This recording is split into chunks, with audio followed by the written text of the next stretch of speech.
রাসূলুল্লাহ বলেছেন এ কথাটা 10 খানি হলো আমার সুন্নাত। নবী বলেন কোথায়? আল্লাহ বলেছেন, তারপরে রাসূলের মুখ দিয়ে বেরিয়েছে 10 খানি হলো আমার সুন্নাত। যেই মানুষের ভেতরে আমি আমার 10 খানি সুন্নাত দেখতে পাবো, ওই মানুষটাকে গলাতে লাগিয়ে কিয়ামতের মাঠে ওকে আমি কাউসারের পানি গ্লাসে করে পান করাবো। 10টা সুন্নাত কি কি? মোচকে কেটে ছোট করে দাও, দাড়িগুলোকে চেহারাতে বড় হতে দাও, বগলের চুলগুলোকে উপড়িয়ে ফেলে দাও, নখগুলোকে মাস অন্তর অন্তর 35 দিন অন্তর অন্তর কেটে দাও।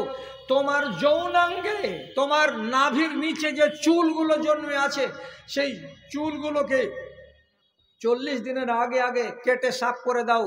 তোমাকে গলায় পানি দিয়ে গারগারা করতে হবে, তোমাকে নাকে পানি দিয়ে নাক ঝাড়তে হবে। তোমার বাড়িতে যদি বেটা ছেলে জন্মগ্রহণ করে, তো তার খুব তাড়াতাড়ি তার লিঙ্গের মাথা থেকে ফালতু চামড়াটা কেটে সুন্নাত তরিকায় কেটে ফেলতে হবে। এটি হলো আমার সুন্নাত।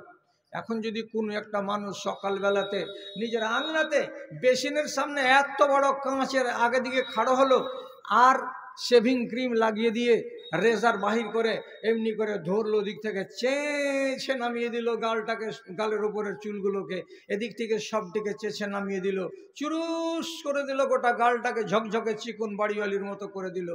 ওকে জিজ্ঞেস করে বলছি, তোমাকে এটার হুকুম আছে কি? বলছে হুকুম নাই। তো তুমি ভয় করবে না আল্লাহকে? তো বলছে ভয় করার কথা কইছে, তখনই মাথা গরম হয়েছে। ভয় যদি না করো তো চুল কানি লেগে যাবে আর একদিন। কেন? আল্লাহ তাআলা বলছেন তোদেরকে আমি জাহান্নামের জন্য বানাইনি,